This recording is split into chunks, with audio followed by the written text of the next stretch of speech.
Digital 410 Media proudly presents the What's the Scuttlebutt podcast with your hosts, Don Abernathy, Jeff Copsetta, and Dennis Blocker. Welcome, everybody, to another episode of What's the Scuttlebutt podcast, your favorite World War II podcast. I'm Jeff Copsetta, and I'm joined by our co-host, Dennis Blocker. Today, we are going to hold the line. We're going to fill the gap as we are without our host, Don Abernathy, today, who's feeling a little under the weather. So we are going to cover down for our good friend. And like I said, we're going to hold the line, and we're not going to retreat. We're not going to surrender. We're going to have a great episode tonight because Mr. Dennis Blocker is now one of our living historians. He is a true reenactor now. He is in the club. He is in the gang. Oh, man. And we're going to talk about that. We're going to talk about some of the places that we've been and the things that we've seen and the people that we have met. It's going to be a great show. So, Dennis, thanks for coming on tonight, because otherwise it'd be me alone, and we'd probably just end up canceling. I'm glad to be here. I'm really excited about tonight because there's been so much that we've experienced over the last couple of days.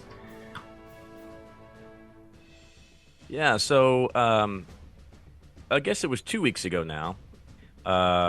We had a little event in San Antonio for the Tex Hill wing of the Commemorative Air Force down there at Stinson Airfield, a historic Stinson Airfield in San Antonio. Beautiful airfield, beautiful museum, and a few wonderful hangars and some aircraft. And they were kind of trying to keep the legacy going of an event. I believe we were at the inaugural one last summer, when it was 168,000 degrees.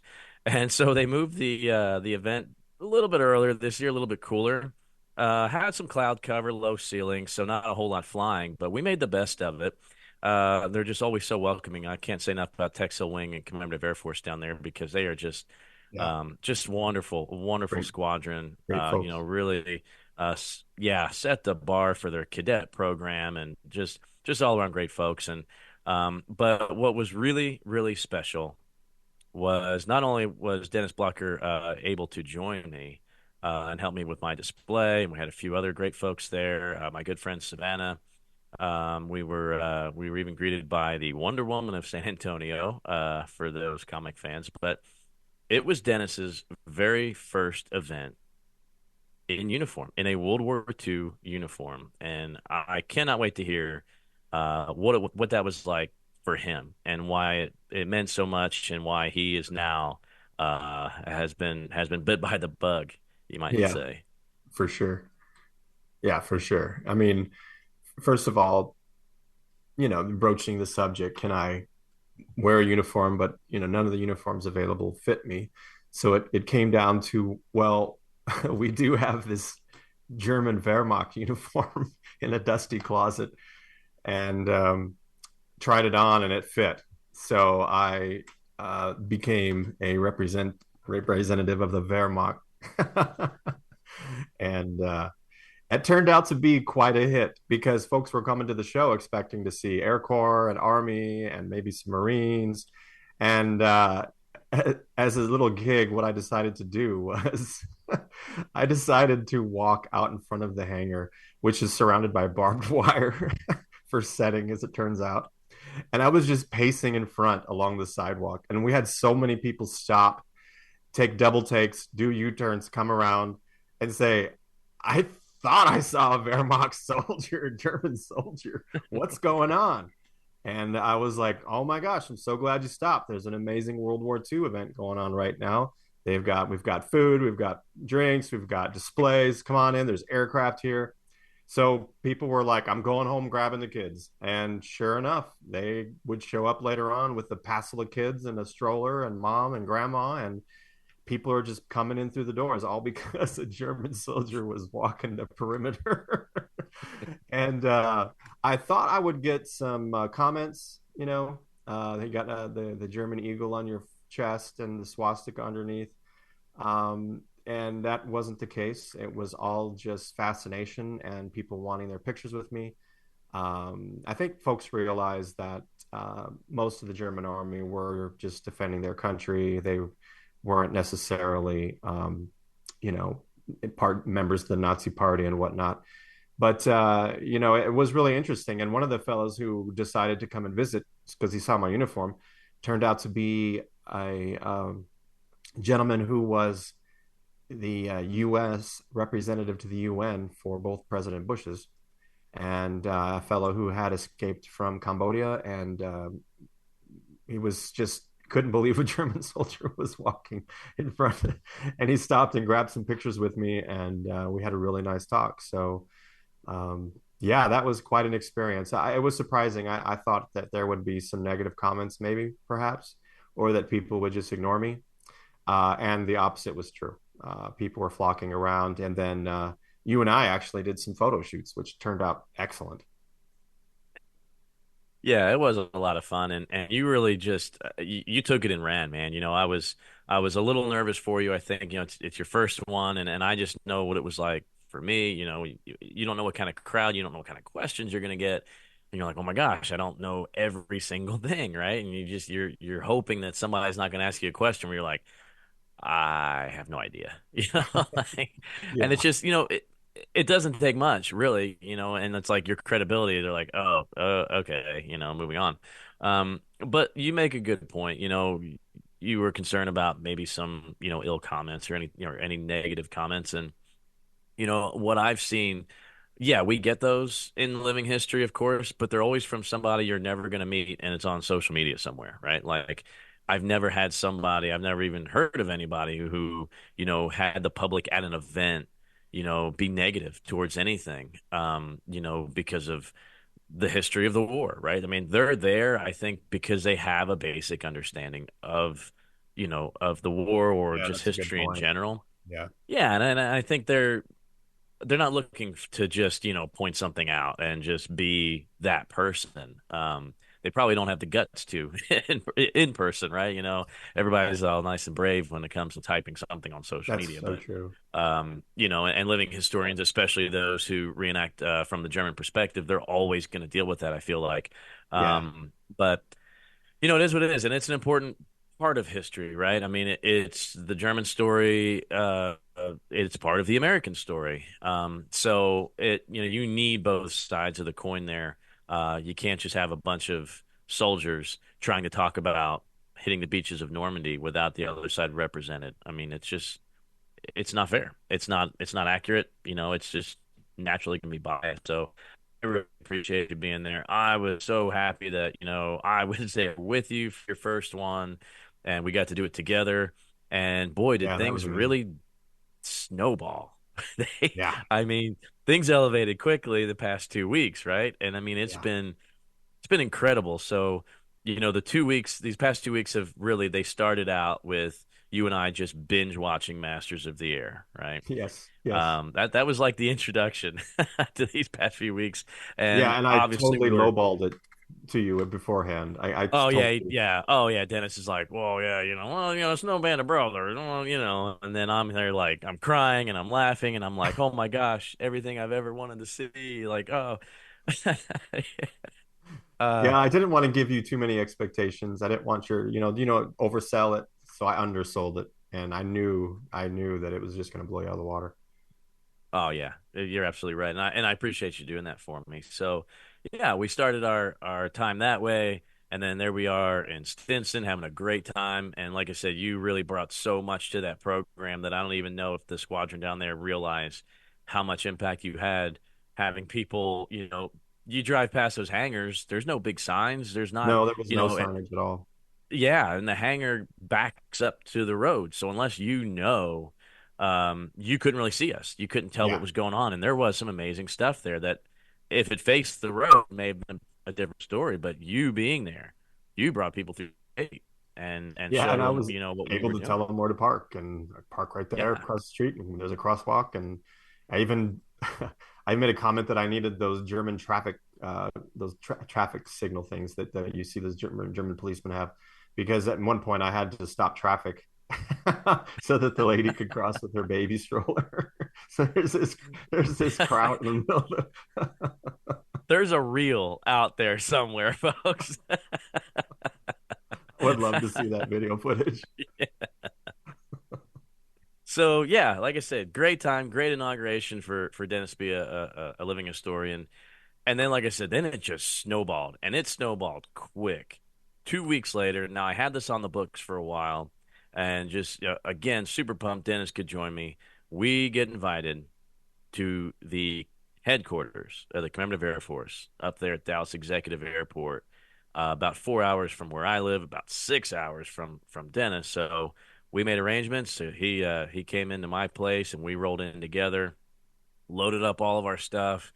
Loaded up the flatbed with my Jeep. First really big event that I got to bring my Jeep to, and I just, oh my gosh, that was just I was tickled pink just Yeah. because of that. But so man, did they roll out the red carpet or what? Yeah, they I sure did. mean, It's the epic. foyer of the headquarters for CAF is beautiful, right? Beautiful, Yes. tall glass. It's on the corner of their enormous hangar.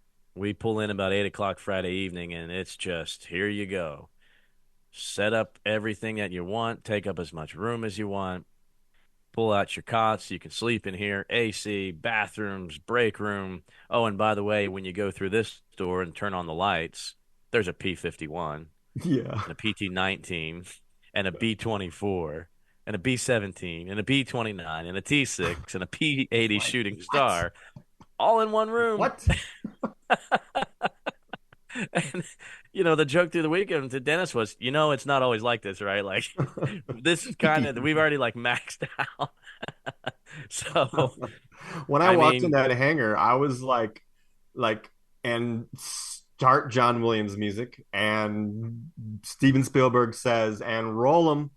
And I walk in, and it's like I'm Christian Bale with my mouth open. Like the light is perfectly glistening off of the beautiful, pristine skin of the B-17. And it's like I've got that glisten in my eye, like those anime characters where it kind of jiggles up and down. And I'm just looking at this stuff, and I just want to. I can't believe it. And Jeff kind of has to nudge me and get me to keep walking. It was an amazing moment. Never forget it. yeah, yeah. And I mean, again, just to have that invite, and I'll be honest, like, so I got the call. It was the day of, right before we pulled out, right? One of our really good friends, Wade Williams, we planned to have on the show. Great, great Army Air Corps reenactor. He called me. He said, "Jeff, they're putting us in the foyer," and I kind of was like, "Oh man, that's awesome! It's great! Like, oh my gosh, it can't get any better." But then it's also like this is the foyer to the headquarters of the Commemorative Air Force. Yeah. And by the way, there's a red-tailed Tuskegee P-51 over our heads, hanging from the Oh ceiling, yeah, full can't scale. forget it. Yeah, the P-51 chandelier up there. Yeah, Yes. wingtip What? lights are glowing at night. I mean, you saw it was. Yes. Oh my gosh, it's amazing. But I mean, we had to really kind of. I mean, we had to feel like we were worthy. It was Right. like everything's got to be just so, and all they kept asking was, "Is that okay?" I want to make sure that you guys don't feel excluded from the big part of that hangar. But everybody came through the foyer, and they had to get their ticket, they had to enter there, and the folks that came through, and you made the point too, like if they're sticking around, it's because they want to know something, and they want to ask us about what's on the tables. And now, by the way, our tables was about 40 linear feet of Yes. Army Air Corps artifacts between us. So there was plenty for them to see and do, and things for kids to pick up and touch. And it was great because we weren't fighting the background noise, and you're in the middle of this inspirational story, and then the B-25 is taking off. And then you got to wait, and it's like, I forget it. I don't even know what I was talking about now. So there was no distractions, and it was wonderful. Yeah. Yeah. Amazing. Epic. Um, Once again, couldn't have had anything nicer done for us. And we were very respectful, and we full well knew the magnitude of what we had been given. And so we went out of our way, put in full time, went, walking all over the place, walking perimeters, not taking a lunch break until we were told to by the staff there, hey, go grab some food. The food's ready. standing by the tables, answering questions, kids wanting photographs, Jeeps, and holding babies, kissing babies. But, it was just, and it was overwhelming. It was really overwhelming. And I'm glad you told me that they're not all like that, different venues and whatnot. But I'm very thankful for that moment. And Wade, I mean, what a tremendous dude! Like, what a great guy, and all of the table that he set up was just perfectly matched yours, and just tremendous. Yeah, I can't say Yeah, enough. yeah. I can't say enough about that. So, I got a comment, I guess it's been a couple weeks ago now, from a listener on the East Coast and just told me, shared some pictures of some places where he had been in some aircraft that he had taken pictures in front of with his kiddo. And he said, thanks for sharing all the stuff that you guys do with us. Mm, And yeah. it's impactful. I told you guys about that before. Like, we love this, and sometimes you get caught up in you feel like maybe everybody gets these opportunities, right? I mean, we're no different than any other reenactors, and it's cool we have a podcast and we've all got some pretty, unique history and some experiences, but so does a lot of other people. But it kind of was a little bit, I took a step back reading that comment. Thanks for sharing what you guys do with us being, the What's the Scuttlebutt listeners and those who follow us on social media. And it was like, wow, I never really thought about it that way, I guess, and then it really struck me that I have never paid admission to an air show in my life. Mm, And, because we get invited and we are asked to do different things for different organizations or represent different things. And, sometimes like happened twice this weekend. They put a camera in your face, like, yeah, this is the news. Go. yeah. But I it's even just, sold some. What was that lady selling bird seed or something? yeah. Um, I had a lady put a canister in my hand as a kraut and say, "Can you mind promoting me? Do a thumbs up." And I'm like, "Jawohl." Was a We got fatherland. handed it in the Jeep. Like, okay, we're in a birdseed commercial. We're in a birdseed commercial all of a sudden. So, you know what? We'll do what we got to do for to earn our keep. Right. Absolutely. So, what I thought we would do is, and of course I'm gonna let you go first, is, let's maybe pick three highlights each, right? That and we won't duplicate things for the sake of the listeners, of course, but there was a lot. There was a lot to talk about. There was a lot we did. There was not nearly enough pictures because I'm terrible at that. But there is so much, and there's some things that we are going to kind of hold back on because we want Don to be here. But Dennis, I was going to let you go first. I mean, if you could pick three things that really stood out to you besides the obvious, right? We're in the most amazing building full of the most amazing World War II aircraft. But, aside from that, maybe your top three things that you experienced, over that long weekend. Yeah, yeah.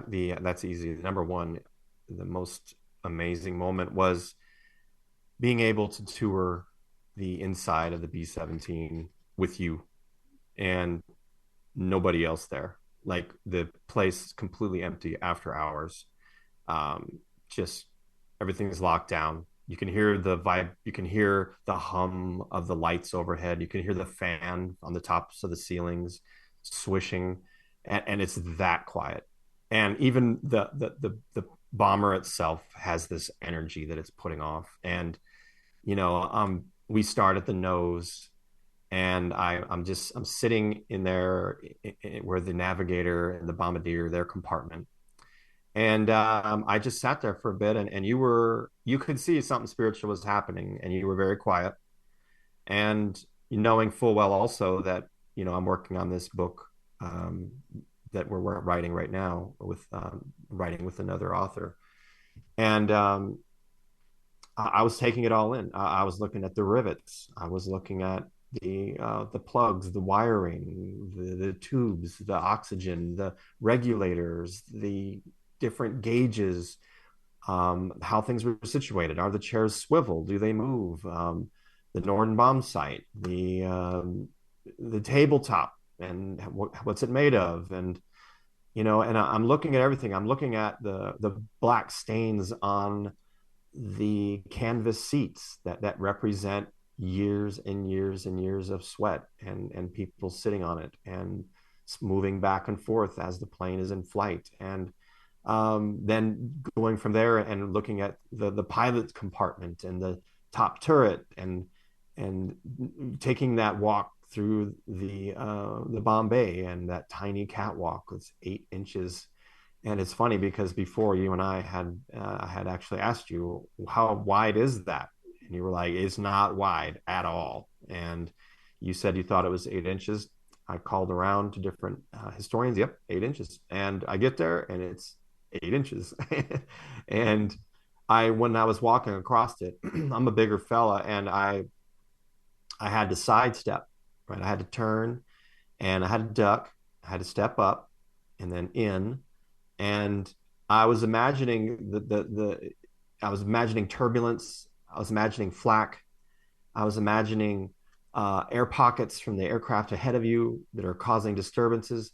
That thing's jostling around. The bomb bays are open, and it's a free fall for quite a while. And I was imagining all that. And the radio, I mean, that just, I think the fact that I was able to do it with you, and that we weren't on a tour where we're being pushed because there's a crowd of people behind us. You can hear their footsteps behind you. You can hear the ladder creak. More people are coming up. You hear voices behind you. We were able to just sit there, listen to the ghosts of the people that were there before, listen to the ghosts of those that we're going to write about, that are talking to us, that we're remembering, that we're honoring in the way we dress, in the way that we retell their stories. Like, I got goosebumps right now, even talking about it. And that was my ultimate experience, was that B-17. There were others that we'll talk about, but that was mine. Yeah, I think my number one, and that, of course, like I said, for the sake of the listeners, we're not going to duplicate because that was pretty cool.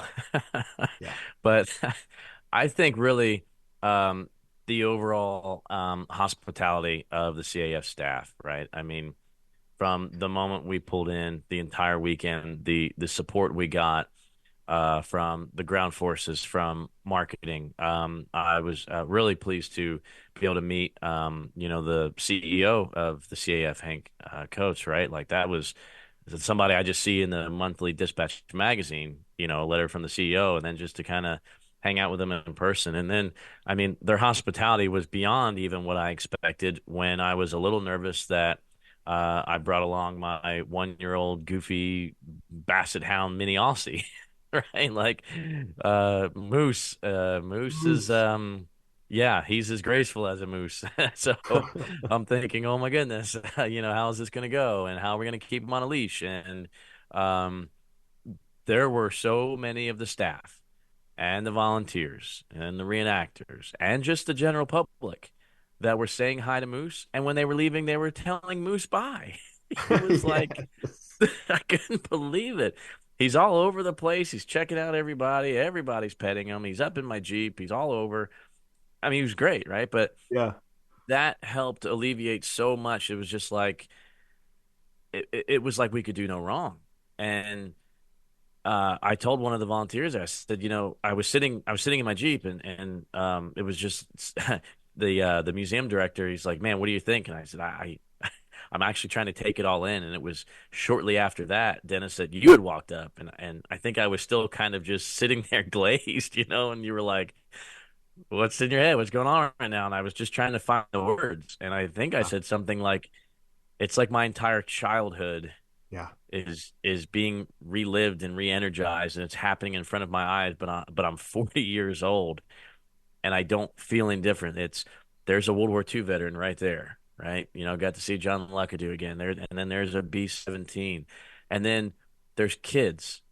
There's kids dressed up. There's a girl, that's dressed as a wave, and there's Yeah. kids that are dressed in 101st Airborne, gear, and it's like you just see. It was like I was looking back in time, but it was Mm. also Yeah. like I was seeing the future, and it really it meant so much also too, that this was it was probably one of the last events I'm probably going to do with my son before he joins the military. Yeah. Right, our time is really narrowing. Less than 2 months, he's going to belong to Uncle Sam, and it was special. And we didn't take near enough pictures together because I'm terrible at that. Right, I'm always there. Oh yeah, take a picture. Sure, sure, sure. And then I don't like stop and go, hey, let's take a picture. I don't do that very often, and I hate that. But he got some good shots, we got some good shots, and we both know we were there. So, it is what it is. But for Logan to be there with me and helping me take care of Moose, and he had his own display, and he's, a great reenactor in his own right. I mean, he's got an incredible little collection, tells a great story. He looks the part. He knows his stuff. Yes. So just that overall experience was for me that was kind of that was number one. Yeah. Yeah. That was, I know we said we weren't going to double up, but I did kind of want to segue over into my second, which was the kids that were there. Um, Not only were they like really into World War II, but they took a lot of care and they put a lot of time and they put a lot of effort into their uniforms. And there were many paratroopers, and they had good gear. And there was even a another German soldier. I was standing there and I heard German behind me, some German words, and I turned around and here's this kiddo there and looking at me, and I'm like, "Kamerad," and and he came over and we got pictures, and it was very encouraging to see. It's like the baton, right? Like the guys passed us the baton, and we're going to be passing it on to this next generation. And it is just so encouraging to see that these kids, not only are they excited about it, but they're actually doing something about that excitement. They're actually getting uniforms, they're getting shirts, they know the gear, they're learning other languages, they're getting after it. And that was from like small kids with t-shirts to those kids with paratroopers to a young boy whose dad was there with him and follows him across the country, and they set up a tent, an actual World War II tent with actual World War II cots. Everything in the tent is World War II, and the things that aren't disappear in the morning when before the crowds get there. And he knows his stuff, and he does like a 3 shift uniform change throughout the day. Right? Am I lying? No, I'm not.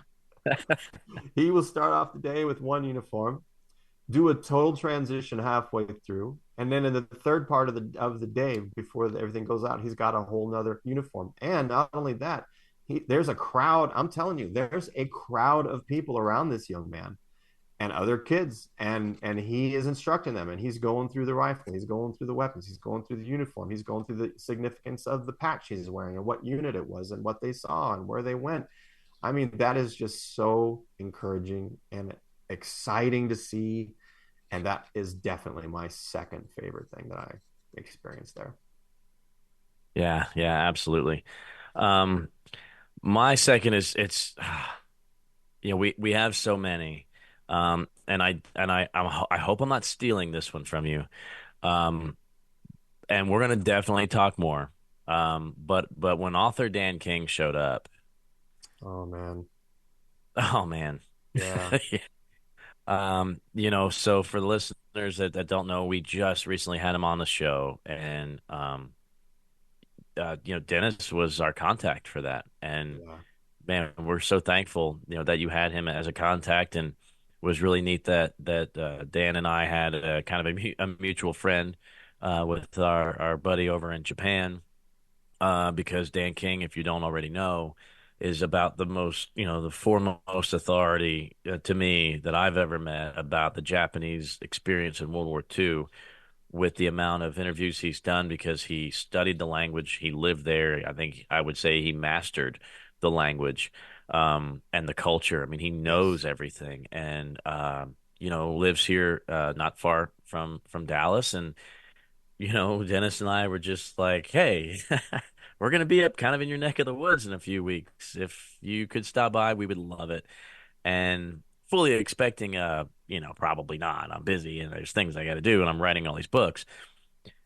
But totally the opposite reaction, right? Oh yeah, Yeah. where are you guys going to be? I'll stop by Saturday, and we got some of his books, and we were just so honored and thrilled that he took the time and Yes. to sign them for us, and that's the thing that I want to wait for Don. I want to kind of hold back on some of Yeah, that. I mean, for sure. just him signing the books, the class, they're just so classy, and the Yeah, there's a gifts. whole story there. Yeah, there really is, but I could not leave him out of the top three, because very rarely, we have some amazing people on this show, and when we have over the past, few years, we've really had some amazing folks, and we feel like we know them, and we stay in contact with them and all that, but we very rarely do we get to shake their hand, and so it Yeah. was refreshing, that Dan we could actually talk to him and meet his amazing wife and hear a Oh little bit yeah. more of the story, right? I mean, he even So had his great. own book with him, and he goes, "Hey, get your book and turn to this page, and let me tell you about the." It was Such a just, great dude. it was incredible, Yeah, incredible. So, I mean, is it a number two? It was kind of like also a number one, I know. for I know. me, and so we'll just say it's my number two, and we're going to talk a lot more in depth on that one later for sure. That was just such a freaking honor because he's been my hero forever. Um, so my number three, I'm as a writers that are worth their salt are very circumspectful and they're very empathetic, right? And that means they can put themselves in the shoes of others. And when in doing that, they can then convey that to readers and immerse the reader into that world, into that environment, into those situations, into the settings. And number three involves that to the max. And it's me by myself in the side room with all the nose art that's hanging there and from the ceiling. And that years and years ago, probably you can actually dovetail into this if you want to just explain some more. But a fella at a boneyard where all the World War II aircraft were coming back from the war, he was junking it, and he noticed all of the beautiful nose art on the B-24s and the B-17s, and he thought, "What a waste to just junk these." And so he got tools and he started ripping those apart. And he cut these large sections of nose art out. And his intention was to make a fence, which I'm sure his wife had something to say about that because it never happened. But he had multiple dozens and dozens and dozens of these amazing pieces of art, and he stuck them in a storage unit, warehouse, barn, and with the full intention of one day making a fence with all of these amazing pieces. And it never happened, and he passed away, and his family, taking care of the estate, discovered these in the barn, warehouse, storage unit, and donated them. And they are beautiful. And I was by myself once again, and I was just listening to the voices talking to me. And when you when you look behind them, and I found that very interesting as well. When you look behind the pieces, you can see half a desk that was cut, like the desk was cut right through. You can see the some tubes and tanks and wiring and half a foot pedal and the rivets and all of this stuff that was on the inside is still there. And you can't help but imagine people sat there, and it was in the China Burma India theater, it was in the Pacific, it was in Italy, it was in North Africa, it was over Europe, and they just display it beautifully, and they each have their own placard with a history of the aircraft, the numbered B-24. Most of them were B-24s, and it was just I really enjoyed, and like you said, we're gonna have another episode where we talk more about it when Dawn is here, but it's so hard to say about, but that definitely stood out to me as a really powerful moment. Seeing something that I never thought I would see in my lifetime, nose art, actual nose art from bombers that were thought to be long gone and extinct. Yeah, and that definitely stood out to me as well. The last time I was up there, last year that was closed to the public, and the again the wonderful museum director up there, Kevin Hunt, said hey, do you know about our nose art collection? And I said I'd never heard of it. He said we have the largest nose art collection in the world, and I said you're kidding. He said oh yeah. He said whenever you want to go through, just let me know. We'll unlock it for you, and you can do whatever spend as much time as you want in there, take the pictures and everything. I was just that's not at all what I expected. That room, I mean, like you said, the way they're displayed, I mean, you can see the customization of all the racks that they had to build. But when I say racks, that sounds big and ugly. No, these are like very, No. Yeah. very like stylish and Beautiful. not distracting. Yeah, like it's so well done. And the other, just memorabilia in there with old Philco radios and bicycles and ammo Yes. crates and everything Just else. immerse It's you in that just world. They immerse yeah, you and into the world. it's like the room is just round and never ending, just kind of Yep. this swirl of so much to look at. And for the way I understand it, and I hope I'm getting this right, is when the CAF was offered these artifacts, it was like, what the heck are we gonna do? Of course, they obviously didn't look as good as what we see, right? A lot of them been touched up. So I could see how that would be like, what do you do with all this really fairly large scrap They are metal, very large. with some pretty faded paint. And it's somebody who now is employed by CAF who had made the comment of, hey, what if you made a display with this? And she is still there today. So really a neat idea that somebody had, and thankfully, the powers to be listened because it's a really neat exhibit. Yeah, Yeah, that's a great number three. if you're driving through, like, it's just another dramatic, amazing reason to stop in and visit the museum because it's just something you'll never see again in your lifetime. It's amazing. Absolutely, absolutely. Yeah, it's Tuesdays through Saturdays, 10 a.m. to 4:30 at CF headquarters. If you're interested in going to the museum, if you live in the Dallas area or you're just traveling through. Um, my number three is a conglomeration of conversations. Hmm. So many people came to the table and said, "My dad was a top turret gunner on a B-17. The guy was my hero." Um, my grandfather was a co-pilot in B-17s. My grandfather was a pilot in B-17s. Um, my dad flew B-17s out of Thorpe Abbott's. Really? Yeah. That's the 100th. He goes, oh, yeah, yeah, 100th Bomb Group. What squadron? Oh, the 418th. Okay. Wow. And he said, it was a little after the Masters of the Air. He said he was there about September of 1944 to early 1945, which still is, I mean, that's That that's a counts. heavy hitting. Yeah, that's a heavy hitting time, Jeez. for the Eighth Air Force there. And I want to take a moment because that particular gentleman that told me, came up to me, it was him and his son that said, "Hey, yeah, my dad flew, with the 100th Bomb Group." He said that my dad's navigator um, kept a journal, and it's featured on the 100th Bomb Group website. Each mission that they did, and he pulls it up and he hands me his phone. Then he later texted me this link here, but he said, "Oh, just read mission number three down there." So mission number three was 11 September 1944, Ruhrland, Germany. Target was synthetic oil factory. Was attacked by FW-190s and ME-109s 5 minutes before reaching the initial point. Entire 350th group wiped out. Our tail gunner and bombardier each got one FW-190. Our group was the only one that hit the target. Bombed from 26,000 feet and found flak over target light. Trip home was long but uneventful. On way out, we had a 50 caliber shell come flying through the plexiglass nose. Lost 45 B-17s and 24s, but Luftwaffe lost over 100 fighters. Time of flight was 8 hours. Flew ship number 649, Lady Geraldine, and was number 3 man in the low squadron of the low group.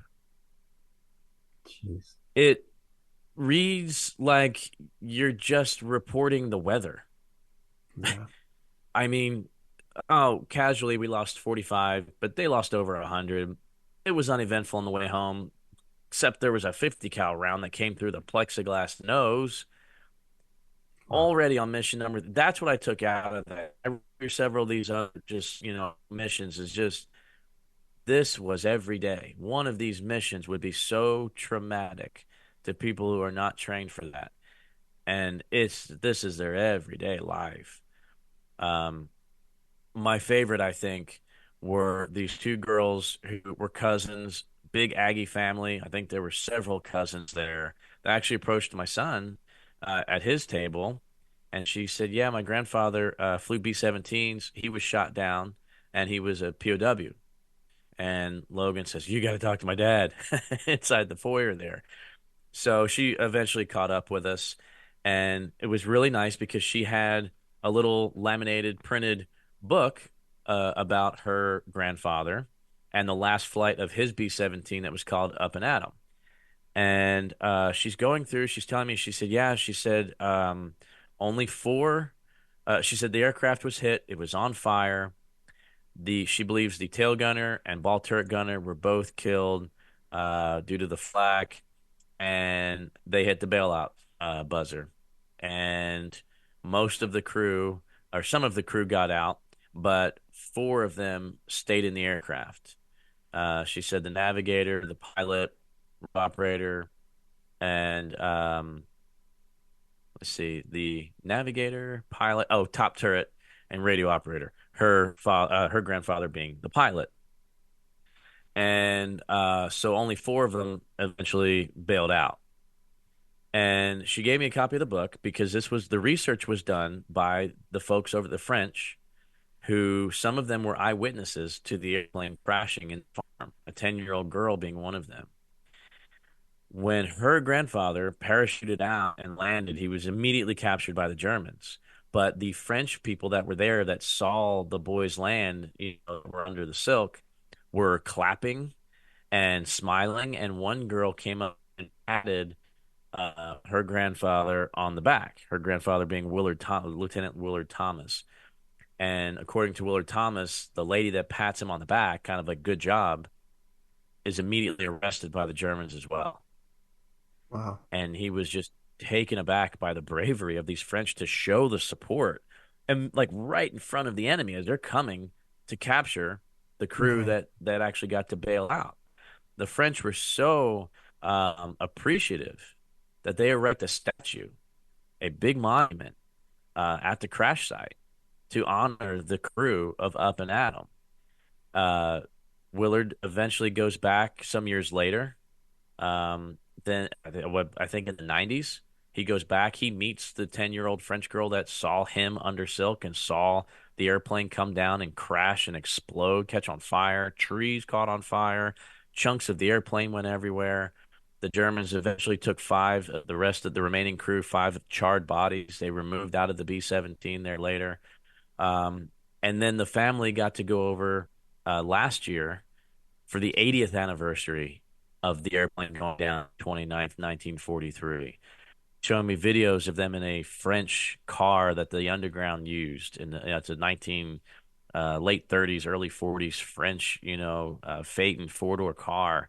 They got to drive in World War II Jeeps, cruising around the countryside, where he had crashed on this farm. Unbelievable story. It was their first mission, Dennis. Jeez. Mission number 1 for her dad and his crew. His co-pilot was the lead pilot that day, the captain, who did also get out and was captured. The navigator got out. His story is, and I don't want to give too much away, but the something that was covered in the miniseries. As a navigator, you go out that front hatch where we went into the B-17. That's the area that they bail out. He couldn't get the hatch to release to completely blow off, get out of the way. So it was very hard for him to get out that opening with all the flight gear, with the parachute. So he's kind of stuck in that hole trying to get out, and then the air finally sucks him through. His steel pot hits the left bomb bay door because it's hanging open because of the damage the aircraft sustained. As he's under the parachute, he sees the B-17 just kind of roll over and nosedive into this farm and explode in a ball of flame. The B-17 in the area around it burned for about 24 hours. And all he thought was, geez, I hope I think two of the engines actually flew off from the wreck. One took off the top of a barn nearby, and he was just, oh my gosh, I hope no civilians were hurt, and none were. And that's what he was thinking. Wow. He Tremendous. he he just had to bail out of a bomber on his first mission. He almost doesn't get out. He almost gets taken out by the hanging Bombay door, and he's thinking, "Oh my gosh, I hope no civilians were hurt." Jeez. That's a testament to anybody who argues the fact that we were just carelessly bombing people in Europe, because that is not the case. And I know there's strong evidence in a few examples where it seemed like we're, for those of us who are alive today as armchair generals. But man, those boys back then were trying to minimize as much collateral damage as possible, and I wholeheartedly believe that. The 8th Air Force didn't always do everything right, and some things just could not be avoided, like in any war. But that really stood out to me, and Yeah. she comes up later and she hands me the book. She was pulling from it, telling me about how he got to Stalag 3, and then he was taken to Stalag 7. Then he's in Nuremberg, and then he ends up in Moosburg, and General Patton liberates the POW camp, the Stalag at Moosburg. So she was very proud of the fact that Patton basically saved her grandfather. Um, but she catches up with me again, and she said, "You know what? I have several copies. Why don't you take this?" And I asked her, I'd love to talk a little bit about your grandfather on the podcast. And I said, you let me know if you're okay with that. And she said, absolutely. And Wow. that's what we do. That's exactly what we're doing, man. I mean, we got to keep these guys' legacy alive, their history alive, um, because May 29th, 1943 seems so long ago to so many people. But it's not. Their children and grandchildren are still walking around missing their dad, missing grandpa, wishing they could talk to him and ask him a few more questions. Um, Another interesting part of that story, and I'll wrap it up, is he was a proud Aggie family. He gives his Aggie ring to the crew chief on the ground before that mission. And of course, after Mhm. that first mission, he doesn't return. So decades goes by, and somehow that crew chief or somebody who that crew chief knew got a hold of that Aggie ring, found the owner, and he had since replaced it. So he now had two Aggie rings, his original one and his replacement. The original Mhm. found its way back to him decades. I think they said 40 some years later. Wow. Uh, kind of a neat end to that story, but man, Amazing. yeah. Yeah, and that's something that I have definitely seen that you've made known to me, and I've seen it, the evidence of it is these events. People hear there's events there, and for some reason, there's some kind of a voice inside them that tells them to bring stuff.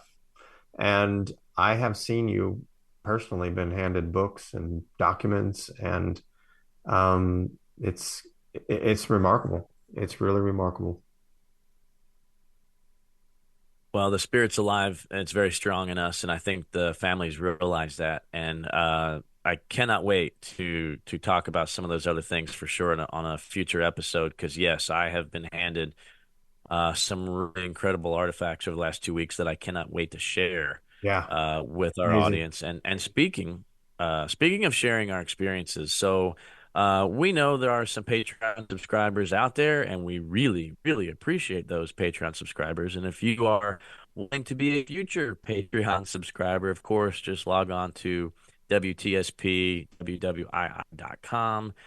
Click on the Patreon link. There's several different subscriptions there that we hope that you would support because Don and Dennis and I are to really start building some more Patreon exclusive content, some of those behind the scenes things that we just don't necessarily share right away with everybody. And I'm excited that Dennis Yes. helped me do some videography this past weekend, talking about an experience that I cannot wait to share with our Patreon subscribers. So be sure to check that link and check out our merchandise as well. Our stickers are going. There are some people that are interested in our stickers. We're taking them over the weekend, asking me, "Where'd you get that coffee cup at?" Uh, Conveniently gave them the link to the WTSP merch store. Um, so, Dennis, to finish up, um, we're always reading. Yes, People sir. are always asking us, "What are Always we reading. reading? Have you read this?" So, what are you reading? Well, since I'm writing, I'm reading about 2 dozen books, but in the spirit of what we've been talking about with the air war and B-17s and B-24s, I'll read chapter of just a section from chapter one of this book called "Those Who Fall" by John Muirhead. He says, "I suppose I'm like most men who soldiered for a time. I think that something unusual happened to me. Some particular meaning was revealed to me, so I should set it down. Men have been boring their wives, their children, and other men with these kinds of stories from Marathon through Chickamauga, and I'm no different from the lot. Having survived it all, I can't leave well enough alone, but must ponder on it and remember and talk at least about one part of it that was, I think, a kind of glory. On the 23rd of June, 1944, I ended my time as a bomber pilot, flying out of Italy with the 301st Bomb Group, and became a prisoner of war in Bulgaria. My last mission was to Ploesti. Although that name had its own dreadful sound, the other places and other names all took their toll whether you feared them or not. It mattered very little when you finally bought it. The odds were, one always knew that something was going to happen. It was not felt in any desperate way, but rather it came as a difference in consciousness without one's being aware of the change. In the squadron, we learned to live as perhaps we were long ago, as simple as animals, without hope for ourselves or pity for one another. Completing 50 missions was too implausible to even consider. An alternative, in whatever form it might come, was the only chance. Death was the most severe alternative. It was as near as the next mission. Although we would not yield to the thought of it, we would get through somehow. Maybe a good wound or a bailout over Yugoslavia or northern Italy. The second front might open up and the Germans might shift all their fighters to the French coast. We might even make it through 50 missions. A few did. But such fantasies didn't really persuade us, not with our sure knowledge that we were caught in a bad twist of time with little chance we would go beyond it.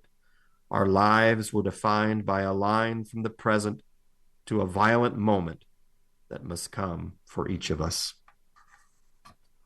Riveting. Yeah. I remember you read me the introduction to that book, and I have that in paperback, and it's beat up, and I've never read it, but that is definitely a book that I plan to read fairly soon because of just the passages that you have read, like that one tonight. My goodness, that must be a wonderful book. Those Yeah. Who Fall, John Muirhead. So in the spirit again of what the topic that we've been covering so much and we've been delving into so much with especially through living history and as everybody knows I'm such a big 8th Air Force fan. I decided to go back and reread a book, and I don't really do that very often, and there's few books that I will do that for, but this one I felt it was necessary because I think the first time I read it I was about 15, and I most of that was over my head. Most of this book I did not comprehend. Uh, but that was, what is that, 25 years ago now. And 25 years later, this guy all of a sudden is popular Yeah. because of the new miniseries that just came out, Masters of the Air. Uh, Harry H. Crosby wrote a memoir called A Wing and a Prayer. And the first mission he flies to Trondheim, Norway. They are going through. It's his first time really navigating, heading towards combat. He's scared to death. He can do his job. He thinks he can't. He's just a mess. And so as they're leaving the coast, they're at about 18,000 feet now, coming through some big, thick cumulus clouds, and they are allowed to start test firing their weapons. They're out over the channel. So it reads like this. I could smell cordite, the explosives from past firing of the machine guns. I could smell it so much it stung my eyes. I was conscious of my own sweat. I kept having to turn the volume of my radio down.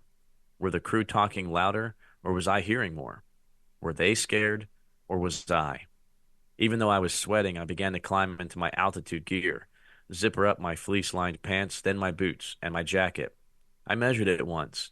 36 feet of zipper. Milady's zippers have gone to war. Oxygen mask, connected to hose. Hose connected to supply. I should have gone to my mask sooner, but I was too busy thinking of the other things. Stupid mistake. Electrical underwear connected to outlet. Flying helmet on. Earphones in place and connected. Throat mic connected. Goggles down. Gloves on. 6 hoses and wires to keep me alive and in touch with the crew. Oh man. Oh You man. know, when you think about 6 wires and hoses, and I talked about that one passage so many times over the weekend, these guys are on life support. Yeah. These guys are so encumbered with things that are just keeping them alive because the element around them means death. Yes. That is not the experience of a guy in a foxhole. Yes, there's death all around him, but the foxhole itself is not going to kill him. Yeah. That is just unbelievable. Um, I, you know, you were inside of a B-17. We can now finally say that. Yeah. And you don't have to be a big guy to be cramped in there. And one of the guys I talked to who said my dad was a top turret gunner on a B-17, I said, you better check out Sentimental Journey over there. Because at that front hatch where they've got a ladder so folks could go up, take a look at the cockpit. I said, you don't even have to climb it. He had a cane. I said, you don't even have to climb the ladder. But if you just look straight up and you know there's an opening between the pilot and the pilot and the co-pilot seats are like almost suspended, right? It's not like a cockpit of a fighter where there's a floor all the way across. They're up on, they're kind of hung. They're almost Like on a suspended. rack. They're Mm-hmm. like a rack with a pad, and in between them, there's a big gap. Well, I say big. There is a gap for a man to be able to come through. And when you see movies about B-17s and TV shows, you may see a navigator pop up. You may see the flight engineer. And that's just that little cubby hole that opens up between the pilot and co-pilot and goes down almost into this tunnel where you go under the instrument panel through that bulkhead up to the front compartment where the navigator and bombardier sit. But if you look straight through that gap, you're looking out the plexiglass of the top turret position where the flight engineer would be. Yeah. So from the ground, with the front hatch open, that man could see up into where his father sat for so many missions. Wow. And I visited with him again. He came back to the table again, and I said, did you get to see in there? And he nodded, and he started tearing up and choking up. And he said, just to see where my dad spent time, just to see just to see what it looked like. And I said, it's not very big, is it? And he said, no. He said, my dad was not a big man. He was about 5'8". And I said, yeah, it doesn't take much because it's not just the size of the man. It's the wool underwear, and then it's the wools over that, and then it's the flight jacket, and then it's the fleece-lined jackets and fleece-lined pants and fleece-lined over boots and Mae West life preservers and potentially flak vests and Yes. flying helmets and steel Absolutely. pots and goggles and And then throat trying mics to and escape oxygen masks. and trying to get out in a hurry. Absolutely. How do you do that? Like I was trying to get from one position to the other, and I could not do it without scraping an edge, without having a cord brush against me, without catching on a step, without a hook, a piece of aluminum. I was getting caught on everything, and I was like very careful. That was so insightful to see, and exactly what you're saying. Yes, 150%. Yeah. It's amazing. And I just want to say too about what you're talking about. I lost track of the number of grown men that I saw cry over the last couple of days when they were talking to me about their dads. And it very, yeah. And I think that that's also the reason that the commemorative Air Force has opened up their doors as wide as they have for you and anybody that associates with you, because they know that if someone's going to be with you, they probably have the same kind of a heart and they have the same passion that you do. And I think that that is totally revealed in the trust that these grown men put in us in revealing how they truly feel about their dads by openly weeping with us. I mean, total strangers, and they just feel comfortable and they know we care and they feel safe and they will reveal some really important things to us. And I was honored, so honored to be a part of that. And I was in a German uniform. I was still getting tears. And I was imagine, if I was in can we talk about that for just a quick second about what you and I have decided to do as far as my future with, or is that going to be another episode? Oh gosh, that could be an episode in itself. I'm so excited for that as well, and I can't Yeah, wait for Don to be yeah. filling in Let's on let's that. let's let's do that with a different episode. What this all led to? Pretty amazing. Absolutely. Well, I was honored to have you there with me. I was honored to be invited there. I was honored Thank you to so get to much. experience so much of what we did. To all of our listeners out there, we thank you. We appreciate you. We love that you love what we do and Absolutely. how we keep the memory alive. And we hope to see you on the next episode of What's the Scuttlebutt podcast. And if you have any questions, any comments, please send it our way. We'll try to get them answered. For if you've got questions for previous guests of authors or anything that you want to throw our way, suggestions for shows, topics that you'd love for us to talk about, let us know, and we Send it will on. catch you on the next episode. Thanks for listening. Thank you all. This has been a Digital 410 production.